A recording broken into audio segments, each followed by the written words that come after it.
Personal story segment tonight. Can the Trump-Pence ticket win back women? Earlier you heard what the governor said about that. Now let's turn to Monica Crowley and Ebony Williams, who join us in New York City.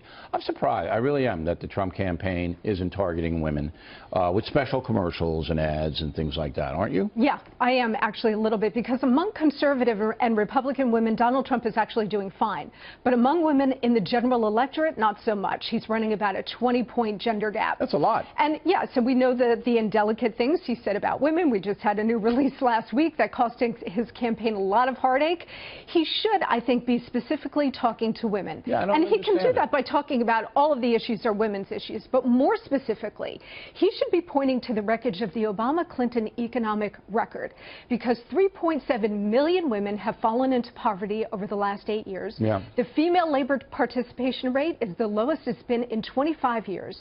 And for women, the median wage rate has actually dropped by over $700 a year. There's plenty of stats. If they can speak to women on those economic issues and say, I am the key to prosperity for you, he could actually get women to take a second look. All right. Why do you think they're not doing it? Why? Because they both say, Pence and Trump both say that they don't have anything on the board. And I think they're right to not do anything, Bill, actually. Really? I disagree with you and Monica. Yeah, because there's nothing that can be said. Now, there are women that already, Monica's messaging is spot on. They believe that Donald Trump is the only leader that can bring back economic prosperity, protect them from ISIS and the like. And guess what? They are already on the Trump train, Bill. Are you telling me that a skilled propagandist, of which there are many in this country, paid very well, can't come up with a 30-second spot to target women to say, hey, look, we know what you've been told, but here's the guy that can really make your life better? You don't believe that a spot like that can be developed? No, Bill, not in 28 days. Again, the women that would be compelling to, and I'm not saying that that's not a compelling message for many women in this country. I know them,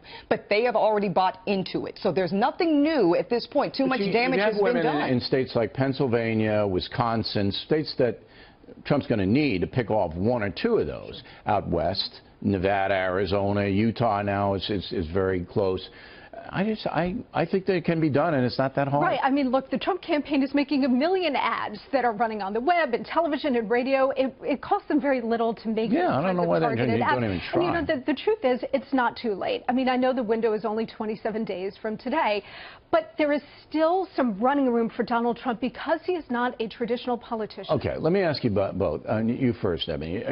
Among your female friends, is this Access Hollywood thing big? I mean, are they still chatting about it, or has this died down? There's talk about it, but not in the way that politically matters, because they've already my friends have already decided what they think about Trump, for better or for worse. They saw That's already decided. They decided. It either confirmed their worst fears, or it did not move them, to Monica's point, because they still are sold on the fact that he's the best for the job. Is there still chat about this, or is it ebbed? It's, you know what, from the crowds that I'm hearing on social media. No, your friends. Americans, I know you have. Oh, my friends, friends. I have a lot of friends. Many friends. A lot of friends. You're nice. I do, yes, thank you. Are they still talking about it? No, it's over? Because what they understand is there's a choice in front of the American people on November 8th about the future of the country. So that's what they're focused on. This is now abated among the people that you guys know. To them, it looks like a media and elite obsession to destroy Donald Trump. Okay. Nobody's supporting Donald Trump, Bill, because they think he's particularly gentleman-like. They believe he's a certain kind of leader, or they think he's the worst thing America's ever seen. I would say not much in the middle. That's right. Okay, ladies, thank you. Thank you.